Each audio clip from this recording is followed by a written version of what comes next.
1932, they're about shortly after the Pennsylvania Railroad and the New York Central Railroad merged, the biggest railroad merger in history. So the New York Central and the Pennsylvania, they decided they would close this depot. So this depot was shuttered. And it sat empty until 1979. A group of businessmen here in Franklin raised $50,000 and they physically moved the building. It actually sat a half mile, not quite a half mile north of here. On the New York Central track, which ran east and west, as you can see, we're on a track that runs north and south. We're on the Pennsylvania track. Pennsylvania depot sat right across the street from Madison Street Salvage. They tore it down in the 70s. And then we also had an electric train that ran through Franklin. And it ran right down Main Street, up 31, all the way to Union Station. That's why you have the roads called Stop 11, Stop 13, Stop 18, Stop 21, and 31. Those are the stop numbers for the interurban. There's a picture of it right there. Its depot sat right across the street from the Willard. They tore it down. So imagine a train. Before you had cell phones, before you had walkie-talkies, this is how you communicated. So any of these lanterns, this is your reservoir for your fuel. It burns kerosene. So kerosene burns yellow. So the yellow would be behind this. This would turn just a bright yellow, like your caution light on the stoplight. Okay. This was the international caution symbol. This turns bright green, looks just like a go signal. This was the go signal. This, you would have a rule book that you would carry. You'd have to see, every railroad would have their own rules of what this one would mean. Red was obviously stop, and this is probably the rarest of all. This one turns purple. If you put this one into your lantern, you would hang it on the outside of a car. It meant you were getting underneath a rail car. Oh, okay. So the train could not move until a person. So it's like a workman thing type thing. Yeah, like a lockout tag. Yeah. Okay. Yeah. Exactly. So if you hung it, you were the one that had to remove it, because so many people would get under a train to work on an axle or something, and the train would move and they lose a leg. Of course. So these are the full complement. They would have a cabinet in the caboose and probably some in the engine as well, and the locomotive. And this is how you communicate it. So the front train to the back of the train. That's how you communicate it. This is what they call stations master's desk. So the station master was in control here. Like when you guys walked in the door, when this was the operating depot, that door was still a window. So imagine you have what they call a cupola or a bay there. So there would have been 3 windows across the front. Okay. There's a window that looks south down the tracks. There's a window that looks north down the tracks. This would have stretched from window to window. This is out of a smaller depot. Yes. I'd love to have the original one for him, but long gone. So that's where the station master would control the train traffic. The original ticket window sat in between that room and the ice cream room. That's where he would also sell the tickets, take the money. And if you were shipping something, he would work out the rate he was going to charge you. That's the original scale back there. So anything under 200 pounds was weighed right there. And then outside that door, there would have been a metal crane to weigh anything heavier. So they would charge you a rate just like UPS, FedEx, and that's how you shipped your material. So everything imaginable moved through here, from livestock. So a farmer ordered new pigs, they came on the train, load them through here, load them in a truck, deliver them. Wow. A new plow, a new disc, whatever. It all came through here. And I have records for several years. I mean, strange stuff like the coffins for the funeral home, the embalming fluid for the funeral home, all that stuff. All came through here. This is the original depot clock. For this depot, this was one of the first battery-operated clocks built in the United States. And it was only built for railroad depots that had Western Union. So when we sell a telegraph, they have an accurate time stamp. That station master before the atomic clock. Yeah, he didn't have to have a key and wind it every day. So I don't know how accurate it would have been, but that was one of the. I told you this is a big 4. So anytime railroads were really particular about their equipment, they marked it. So you can see how these are marked: CCC and STL. That's the Cleveland, Cincinnati, Chicago, and St. Louis Railroad, big 4. So that's all original to here. And most of these are all the different marks of different railroads. this is a scale model box. Wow, car. that's nice. This was used as a court case exhibit here in Johnson County. Oh, okay.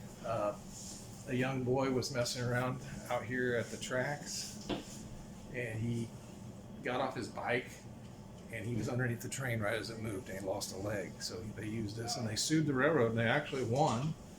And he held no ill will to the railroad. He became a very successful stockbroker in New York City, and he always liked to talk about how he lost his leg. Wow. There were 2 exhibits. We have one, and the County Museum has the other one in storage. That's a working headlight up there from the Missouri Pacific Railroad, so you can see the size of the light. It would have sat on the front of an old steam engine. You can see it from back here. Nice. 1, 2, 3, 1. Pretty cool. Here is one of the. This is a very early Union Pacific map that someone found here in town. Wow. They were tearing out their plaster walls. Someone had found it back behind the plaster and lath, and they found this. So this is from, I always forget what year, 1890, I think. Oh, I can't see. 1890 something. As you can see, most of the West isn't developed. There's cities out here in California. You can see the Union Pacific Road. They got to here. There's other tracks out to here. They eventually east and west met in Promontory, Utah. Yeah. And that's where they drove the Golden Spike. But the Library of Congress in Washington, D.C. has this exact pristine one of these hanging in this Union Pacific Trail map. It's nice. But feel free, you can ask me any questions. I know I went really fast. No, thank you. Thank you for the brief tour. That's pretty cool. Stock certificate. Indianapolis. And Martinsville Rapid Transit Company. Okay, we got others. These other stuff here. These are passes, I guess, like tickets or something. What are these, like tickets? Yes, and you work for the railroad, like Oh, okay. most of those are employees. And Oh, they okay, could- like they an- could yeah, ride- like they a- could ride for free. Oh, With okay. these passes, and some of those are even from the railway, the government. I might not have them in there, but I have some of the agents that they would go check on the safety. They could ride on any rail. Oh, All okay. they'd do is show that pass, and they'd be stuck somewhere on the train. Probably not the best seats, but somewhere on the train. Pretty cool. But back in the day, travel by train was very luxurious. Yeah, I know. I mean, I wasn't, you know, I was, but yeah, I read, I watched so much. I mean, they all had their own shine. I wish we could go back in time. But Oh, yeah, me too. They still have some. I mean, they still have some beautiful train trips you can take through Canada on the old locomotive. Overseas, the Orient Express is incredible. Yeah. It's beautiful here, all this stuff. I like to collect a lot of. The railroad in the United States came into its own in the World War II era Yeah. because you took a thriving industry of freight and passenger service, and these companies immediately stopped and said, "We're going to move troops. We're going to do whatever the government needs." And you see their advertising shows that. And so, like today, these are super valuable from this area, I have a couple that I'm picking up tonight at Hobby Lobby I just bought that are really cool from that time frame. I have always wanted to come in and buy the Oh, truffles. wow. Yeah. So, you know. And was he a nephew or? I don't know what his relationship, but he runs one of the gravel pits down here. Yeah, okay. Yeah, because that's where, I mean, the word gravel pit is, you know, what that family is. That's interesting. Yeah, as a matter of fact, I'm eating there next week. Right. Yeah. I didn't know if they were still open or they kind of were Yeah. fluctuating what they were doing. working through things. Yeah, I'm trying to get that all X'd there, but yeah, Dale was part of the community for forever. So. But anyway, that's interesting. Rensselaer, Maderryville, wow. We had a business in Francisville for 20 years, so we had the Country Acre store right there on 424. Dr. Hoosier was my dentist for 4 Oh hours. my word, yeah. That's pretty crazy. He was our dentist for a while. I used to clean him right now 2 years Really? ago.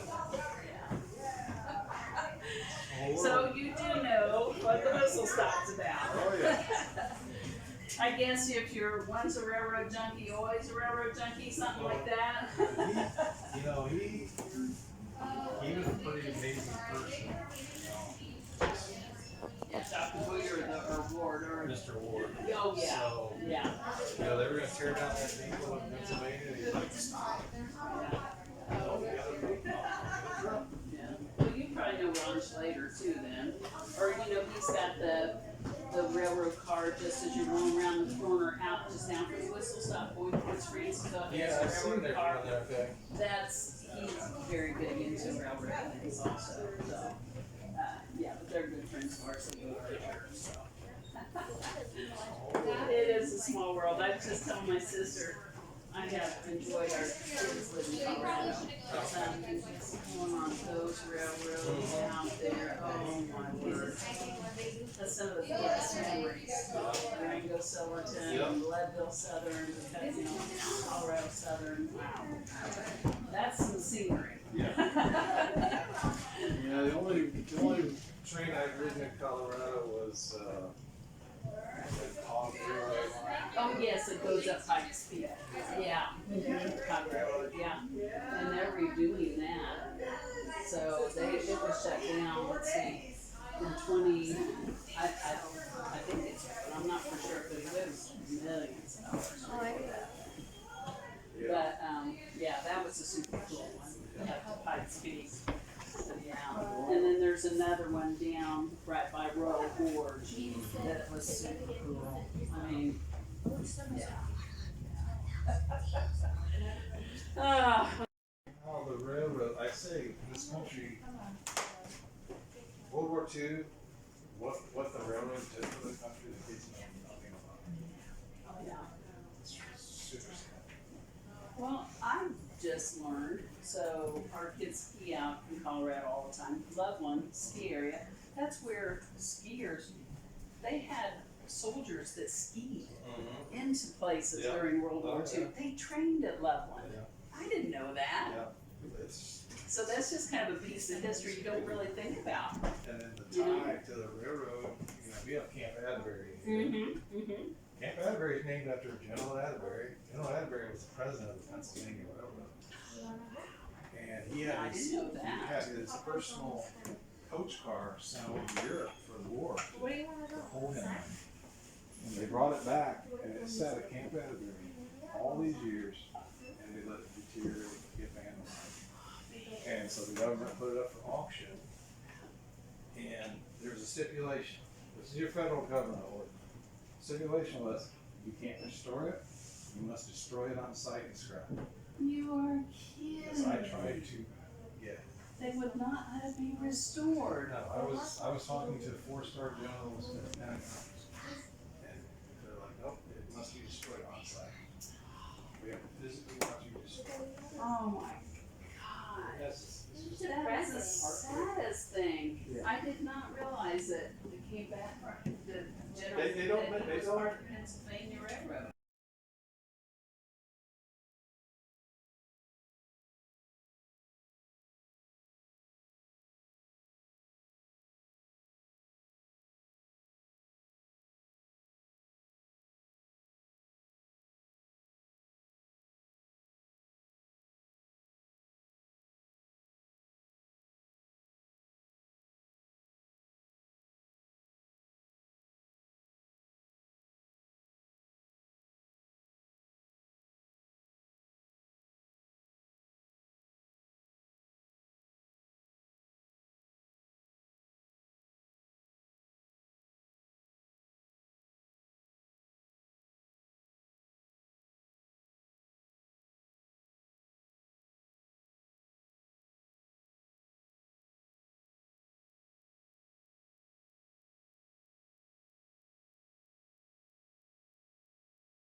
So this is the Franklin Museum. It's a railroad museum. I don't want to get too good. The track's right there. All right. So this is Franklin, Indiana. And this is the Franklin Railroad Museum. There you go. Now, this used to be a water tower there. That's a spout for the locomotive. Okay, and this is the well, originally the station was moved here. The original station was actually, this is the original station, but it was actually about a mile down that way. And of course, they moved it over here because they were gonna, I guess they were gonna tear it down. So the gentleman, family, this is the Smith family. You have a whole bunch of stuff, and basically they took over the building and stuff, and they moved it over here, and they turned it into a museum, which is pretty cool, and it's free. So it's free to come here. They also have an ice cream shop in there. You got good ice cream. You can go check it out. This is the sign for the ice cream, and of course they open on Monday. The ice cream shop is open on Monday and Friday. Monday through Friday from 1 p.m. to 6 p.m. And then Saturday, of course, 11. The museum portion is only open on Mondays and Tuesdays from 5 p.m. to 6 p.m. But if you get here a little early, sometimes if he's here, the guy that just gave the tour, you know, definitely check it out. It's a nice little, and I love railroads, so it's a middle railroad crossing right here. And this is the town of Franklin. Okay, so we're just gonna take a little tour over here so you can see. See the exterior. You can see it from over here too. Alright. And there you go. So, and we're gonna go right across here, just check out this car right here. But that car is not part of the exhibit here. That's just you know, people can go on there, but they can't go inside the car. You can take pictures. So we're gonna take a couple of pictures of that. But anyway, it's pretty cool. I know time was limited because they only open for an hour, but it's something, you know, if you're interested in railroad, you want to see it, it's free. Of course, they take donations, so you can come and check it out. It's in Franklin, Indiana. Okay. And I'll put the website below and the phone number in case you ever want to come. If you're near here, Franklin, Indiana, which is right near in Indianapolis, you come and visit this. So this is an old New York Central caboose car. You can see, of course, it's all covered up. Matter of fact, we can climb up there. You know, we're allowed to climb up there on this. So let me climb up here. I'll show you. So this is how the side looks over here. Of course, this is locked up. This is for display. This is how the back will look. You got the steps coming up here. You have the handrail. You hold on here. You pull yourself up. Of course, I'm a lot older now. It's kind of harder for me to pull myself up. You can see there's a coupler right there. There's a coupler. All right, this is the for the brake, I believe. I'm gonna come down on this side and come down on this end. Okay, so this is the other side of the okay, again, this is like the you can see the coupler right here. Holds the coupler right there. Sanjay, don't go too far. And my son is over there playing, my wife is over there, just the tracks nearby. Of course, when the train is coming, the railroad crossing thing is, of course, those are the trucks. Big trucks, right? You can see the maker of it right there. That is the maker of these trucks. Okay? Oh, and of course, they covered up these windows, you know, they make it look like it's a passenger car. Of course, this is not a passenger car, it's a caboose. But it's pretty cool. This is out here in the middle of the town. And you can walk over here. You got the little stack up there. And you got the trucks over here. Of course, they didn't use shock absorbers back then. They had these big spring thingies right here. Right? Okay. That's the way it looks underneath. And we'll just go over here. Everybody want to put somebody shot over there. Now go over here. And there we go. See? So this is the hello. Alright. So this belonged to one time this was part of New York Central, which is long gone now. New York Central, then eventually I guess it got gobbled up by Conrail, and then Conrail eventually got gobbled up by CSX, and so on and so forth. There you go. Hope you like this little thing, the tour here. And there you go. This is a fun little thing you can do. You can come here. You're in the Franklin, Indiana. And then of course you got the little Franklin Museum there. There's a nice ice cream shop in there. You can check that out. It's free of charge. Of course, donations are always accepted, and I gave the gentleman a donation. Keep it running. And anyway, there you go. You like the video? Give it a thumbs up. If you like to see more content like this, subscribe to my channel. And thank you for watching. And take care. Bye bye.